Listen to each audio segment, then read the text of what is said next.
You're in Stockholm for one day. You ain't got a krona to spare. What to do? Well, how about visiting all of Stockholm's free entrance museums? Yes, all 13 in one day. What, you don't think it can be done? O ye of little faith.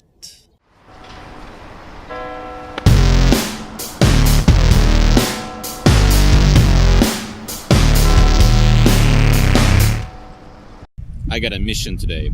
I'm gonna visit all of Stockholm's free entrance museums in one day. Because that's how you enjoy a museum best, by running around like a decapitated rooster in a nose-diving airplane on fire. There is at least 17 free entrance museums in Stockholm, at least according to tourist organization Visit Sweden's list. But 2 of those reside outside the city core, Marabouparken and the Skokloster. And 2 of them, the Royal Armory and the Royal Coin Cabinet, are undergoing construction. So that's 4 museums I'm crossing off the list. Here's the museums I'm visiting. I've been studying their opening times and carefully devised an attack route that will enable me to visit all of them. I've given myself 20 minutes at every museum. I'm starting my day off in the outskirts of Stockholm, out by the university where this beautiful beast resides. It's the Swedish Museum of National History. We got no time to lose and too many museums on the loose. I've got to catch them all. Let's start the countdown for my impending heart attack.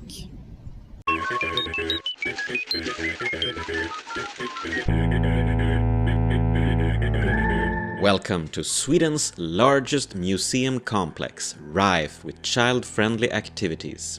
Immerse yourself in the wild life of Swedish nature, check out the cool dinosaur skeletons, educate yourself on the history of man, and learn about the climate of the future. A visit to the planetarium and IMAX theater Cosmonova in the same building is well worth your time, but comes with a ticket fee. Okay, 1 down, 12 to go. As Liam Neeson would have put it. Quickly, there's no time! Hurry!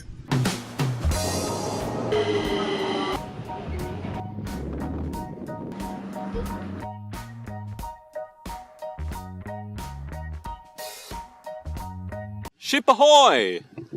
It's the Swedish Maritime Museum.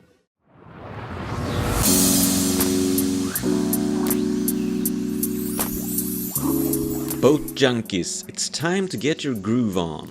Here you can check out ship's interior, navigational instruments, weapons, figureheads and assorted boat-related art. The centerpiece is the last remaining part of the Amphion, 18th century King Gustav III's pleasure boat, inspired by the luxury of the court at Versailles. Here at the museum park we'll bag 3 museums in close proximity to each other. And I don't even have to break a sweat for this next one, the Swedish National Sports Museum. Swedish sports giants galore is represented here, of course. Say howdy to Björn Borg, learn about the grand and illustrious history of Swedish sports successes and check out some great sport memorabilia. Make sure not to miss the Sport Lab, where you can try out different sport activities and measure your own abilities. Perfect for kids with a lot of ants in their pants. And a reminder that sports should be enjoyed by everyone on their own terms. Quickly, there's no time! Quickly! Here's the Museum of Ethnography.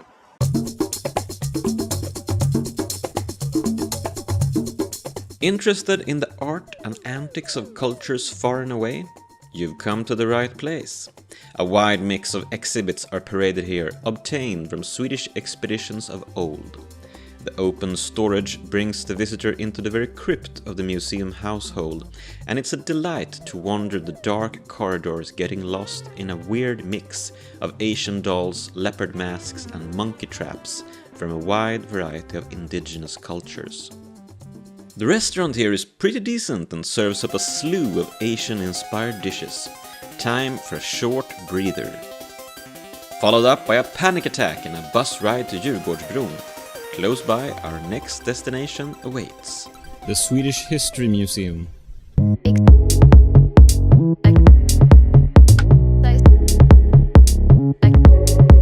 Curious how Swedes evolved from crude mudslingers to fearsome Vikings to posh socialists? Well then, this is the museum for you. It actually has one of the largest collections in all of Europe and holds everything from medieval church ornaments to runestones and badass iron helmets. And what do you know? It even has a concrete vault called the Gold Room, where the exhibits are made of gold. A quick walk towards the city center and you'll find the Army Museum on the way.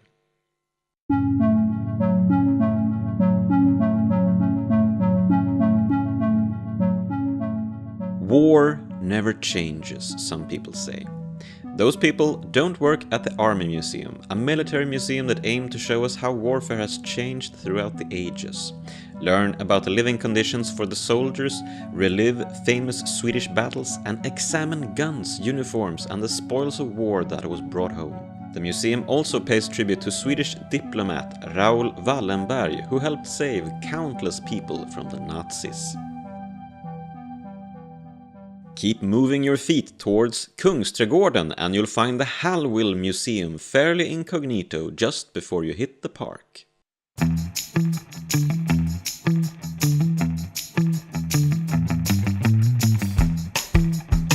Time to put on a posh look and step into a preserved upper-class apartment from the late 1800s. Walter and Wilhelmina von Hallwyl collected a vast amount of art and pristine furniture and early on decided to turn their home into a museum. The house is akin to a great palace and cost more than twice as much to build than the Church of Johannes that was erected at the same time in the city center. This place certainly has swag to spare.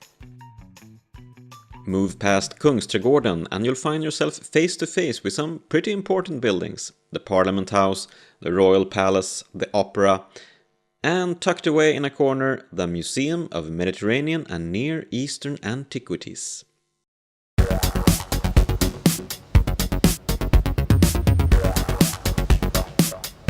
Here, the Mediterranean cultures of old are being celebrated with flair and pizzazz. Browse Egyptian sarcophagus, Greek marble creations and Cypriotic treasures, and remember to pay extra attention to the house itself. It used to be a bank, and a keen eye can spot sure signs of this, not least these polished vault doors. This museum has a nice cafe where you can chill out. If you don't have places to go, that is. Quickly, there's no time! Walk towards the Royal Palace and you'll find this little alcove. Here's a museum with Pulp Fiction flair. Yeah, it's gonna go medieval on my ass.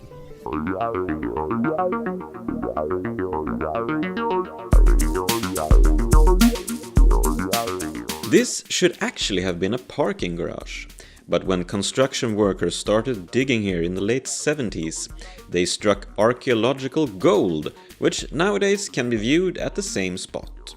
Here you can check out the last remnant of Stockholm's city wall from the 16th century, a warship and a graveyard.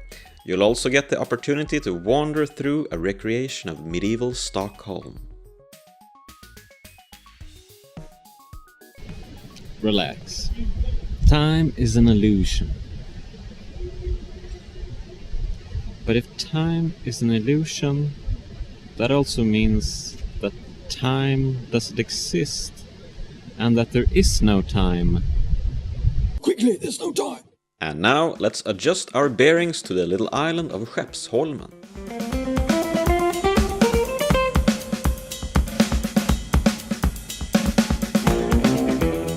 Now we've made it over to Skeppsholmen, where 3 of the remaining 4 museums reside. Let's start off with the Museum of Far Eastern Antiquities.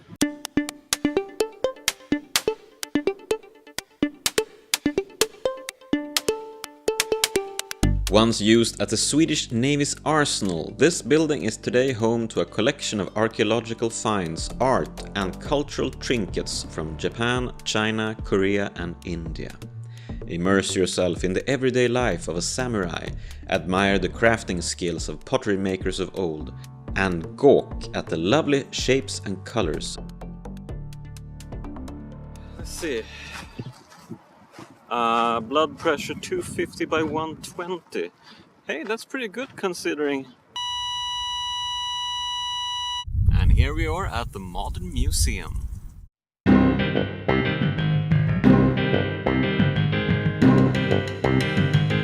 Art is not what you see, but what you make others see, Edgar Degas famously said.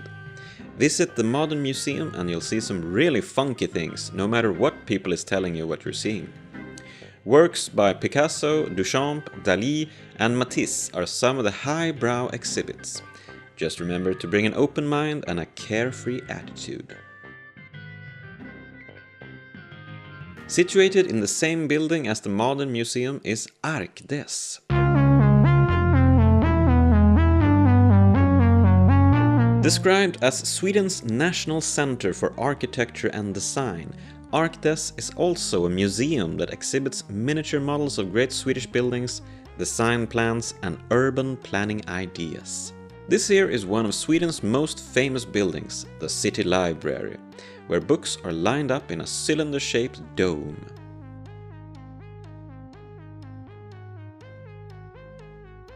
Man, that voice is irritatingly calm. But so am I. 'Cause now I know we're gonna make it.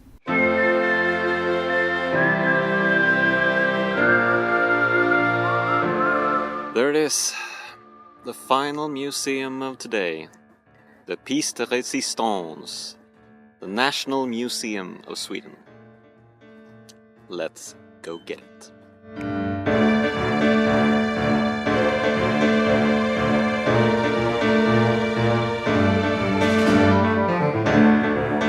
Newly renovated Nationalmuseum is not only Sweden's largest art museum, it's also minty fresh and smack full of goodies. From zesty Zorn paintings to portraits of kings and queens to experimental deconstructions. The perhaps most famous work, Funeral Transport of Charles XII of Sweden, thrones in the middle of it all.